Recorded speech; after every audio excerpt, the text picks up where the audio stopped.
الحمد لله رب العالمين والصلاة والسلام على نبينا محمد وعلى آله وصحبه أجمعين. أما بعد فيقول الله جل شأنه في تنزيله الحكيم بعد أعوذ بالله السميع العليم من الشيطان الرجيم.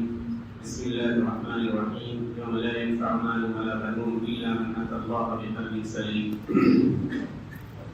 محترم سامعین، الحمد للہ رمضان المبارک کا یہ مہینہ جہاں اپنی بہت ساری معنوی خوبیاں ہم پر لاتا ہے اور ایمان کی ایک الگ وادی کی سیر کراتا ہے اور کچھ سیکھنے سکھانے کا موقع بھی عنایت کرتا ہے.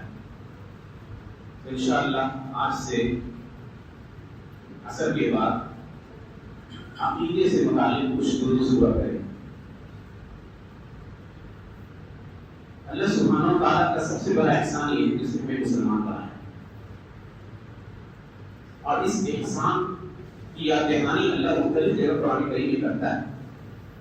اللہ کہتا ہے لقد من اللہ علی المؤمنین اذ بعث فیہم رسولا من انفسہم یتلو علیہم آیاتہ ویزکیہم ویعلمہم الکتاب والحکمہ وإن كانوا من قبل لفی ضلال مبین. کہ اللہ کا بڑا احسان ہے مومنوں پر کہ اللہ نے انہی میں سے ایک رسول کو بھیجا جو ان پر اللہ کی آیات کی تلاوت کرتے ہیں، ان کے دلوں کو گناہوں اور گناہوں کے اثرات سے پاک کرتے ہیں اور انہیں کتاب و حکمت کی تعلیم دیتے ہیں.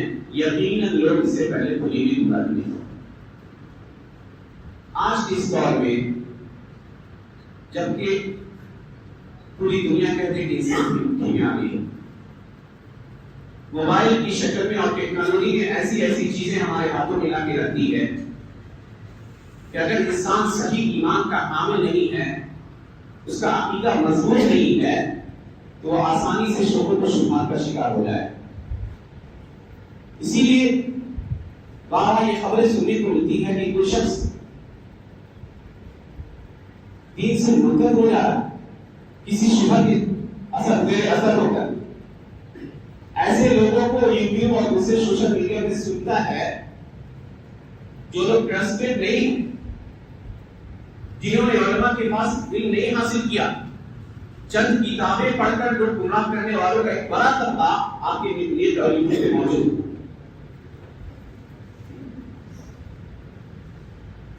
قرآن کریم اور اللہ کے نبی صلی اللہ علیہ وسلم کی احادیث کی اہمیت کا احساس اس شخص کے دل میں نہیں ہو سکتا جس کا عقیدہ مضبوط نہ ہو. تو ضروری ہے کہ ہم اپنے اس عقیدے کو جانیں جو ہر عمل کی قبولیت کی بنیاد ہے. ایک انسان میں نماز بھی پڑھتا ہے، روزے بھی رکھتا ہے اور خیر کے سارے کام کو بھی کرتا ہے، اگر وہ عقیدے کے اعتبار سے مسلم نہیں ہے، اللہ اور اس کے رسول صلی اللہ علیہ وسلم ایمان نہیں رکھتا ہے، تو اللہ کے ہاں اس کا عمل مقبول نہیں. یہ اللہ کا فیصلہ ہے. وَقَدِمْنَا إِلَى مَا عَمِلُوا مِنْ عَمَلٍ فَجَعَلْنَاهُ هَبَاءً مَنثُورًا. کہ جو عمل انہوں نے دنیا میں کیا ان سارے اعمال کو ہم اڑتی ہوئی ریت کے مانند بنا دیں. تو اللہ کے نبی صلی اللہ علیہ وسلم کے اوپر ایمان رکھنا، اللہ سبحانہ و تعالیٰ کی ذات پر ایمان رکھنا اور اس ایمان کے تقاضے کے مطابق زندگی گزارنا ایک مسلمان کے لیے خاص طور سے اس زمانے میں بے حد ضروری ہے. جب فتنے ہمارے گھروں کے اندر داخل ہو چکے، قرآن جب پیارے نبی صلی اللہ علیہ وسلم کی خوشی ہوئی، ایک رات جگے اور کہا سبحان اللہ من يوقظ صواحب الفجرات انی لأرى الفتن تخطر من خلال بيوتكم. کون اپنی بیویوں کی طرف اشارہ کیا کہ کون ان مومنین کو کون جگائے، میں فتنوں کو تمہارے گھروں میں داخل ہوتے دیکھ رہا ہوں ویسے ہی جیسے کہ بارش کے قطرے داخل ہوتے. یہ آج کی بات نہیں ہے، اللہ کے نبی صلی اللہ علیہ وسلم کے زمانے کی بات ہے.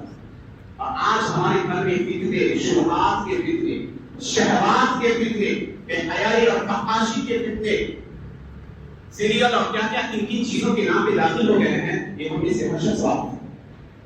ان فتنوں سے بچنے کا سب سے بہترین ذریعہ یہ ہے کہ انسان اپنے عقیدے کو سیکھے، جانے کہ اس کا عقیدہ کیا ہے. کیونکہ عقیدے کی مضبوطی اور وہ عقیدہ جو انسان کو شبہات سے بچائے، وہی عقیدے کا حامل شخص اللہ کے نجات پانے والا. اللہ کہتا ہے یوم لا ينفع مال ولا بنون الا من اتى الله بقلب سلیم، جس دن کوئی مال اور کوئی اولاد کچھ نہ کام آئے گا انسان کے مگر وہ شخص جو اللہ کے پاس قلب سلیم لے کر آتا ہے۔ کہا قلب سلیم کیا ہے؟ کہا کہ ایسا دل جو فکروں سے اور شبہات اور شہوات کی فکروں سے محفوظ ہے۔ آسانی سے لوگوں کو دیکھیے گا کہ شکار ہو جاتے ہیں متشابہ آیات پہ۔ ابھی ایک فتنہ بڑھتا ہوا تھا اسی سال نبی صلی اللہ علیہ وسلم کی ذات گرامی پر تنزل تعالی تشریح کیا کہ حضرت عائشہ رضی اللہ عنہا کی ذات گرامی کو لے کر نہ جانے کتنی باتیں پھیلائی گئی۔ وقت آنے پر انشاءاللہ سورہ نور کی تفسیر سنیے گا۔ تو جو مضبوط ایمان والے تھے ان کی ایمان میں کسی طرح کی کمی نہیں، لیکن بہت سارے لوگ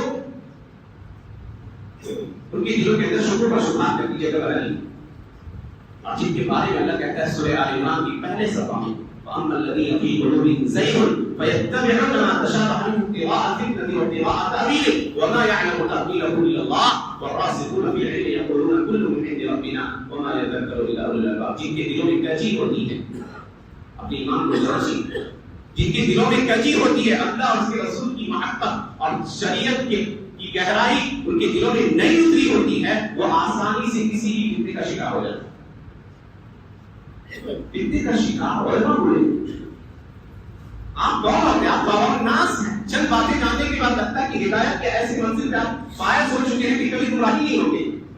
گمراہی کا ڈر تو صحابہ کو لگتا تھا، آپ کی شکایت کرتے تھے اللہ کے نبی صلی اللہ علیہ وسلم کے بعد۔ تو سیکھیے اپنے ایمان کو، عقیدے کو سیکھیے۔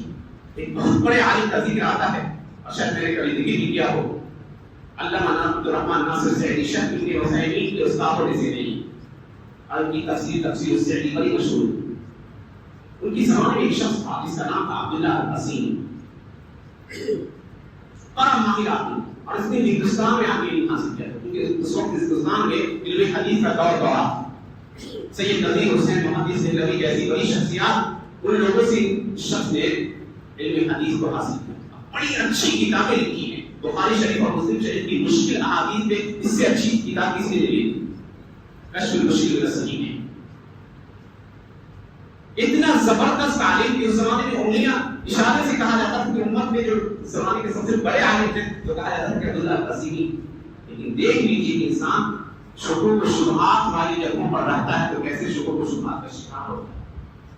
لکھا ہے شیخ سعدی نے، اور شیخ سعدی کا رد ہے اس شخصیوں کو۔ کہا کہ عیسائی پادری سے اس کی ملاقات ہوئی اور اس نے اس پادری نے اس کے دل میں کچھ ایسی باتیں ڈال دی اسلام کے تعلق سے کہ وہ شخص اسلام سے بھول گئے۔ ایک عالم اور ایک چھوٹا موٹا عالم مت گئی، اپنے زمانے کے بڑے علماء میں سے اس شخص کا شمار ہو، بڑے علماء میں سے گمراہ ہو گیا۔ اور اس نے لکھا کہ اسلام میں بہت ساری سختیاں جس کے اوپر رد کرتے ہوئے شیخ سعدی نے لکھا تھا فقال صاحب اللہ، یہ کتاب ابھی معروف ہے۔ تو یاد رکھیے کہ آپ میں سے کوئی سیف نہیں، تو عقیدے کو جانیے گا، سیکھیے گا عملاً و علماً، تب جا کے محفوظ رہ سکتے ہیں۔ اور صحیح عقیدے کا علم اگر انسان کو ہوگا تو اللہ کی خاص عبادت میں ہوگا، عمل داخلی اسے حاصل ہو جاتی ہے۔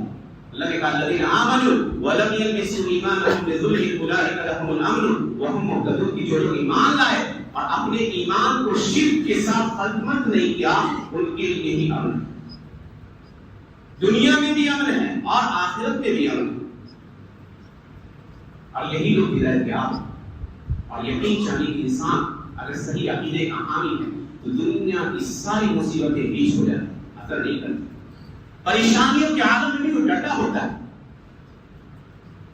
فتنوں میں آزمائے جانے کے باوجود اس کے پائے استقامت کو لرزش نہیں آتی۔ حضرت ابوبکر صدیق رضی اللہ عنہ جن کے بارے میں آتا ہے، تعبیر کہا کرتے تھے کہ ما فضلهم ابو بکر بکثیر صلاۃ ولا صیام ولا صدقۃ ولكنه فضلهم بما وقع في قلبه من اليقين، کہ حضرت ابوبکر کو صحابہ پر اس لیے فوقیت نہیں حاصل ہوئی کہ وہ بہت روزہ نماز کرتے تھے، نہیں، صحابہ میں بہت سارے ایسے لوگ تھے جو رات رات پر تہجد پڑھا کرتے اور دن دن روزہ رکھا کرتے، بہت سارے لوگ کو آپ گنا سکتے ہیں۔ ابوبکر اپنی کثرت عبادت کی وجہ سے رضی اللہ عنہ صحابہ پر فوقیت نہیں حاصل کی انہوں نے، بلکہ ان کے دل میں اللہ کے اوپر یقین اور اعتماد جو تھا نا وہی ان کو ممتاز کر گئے۔ اور جب یہ اعتماد اور یقین پیدا ہوتا ہے تو انسان اللہ کی راہ میں اپنی جان بھی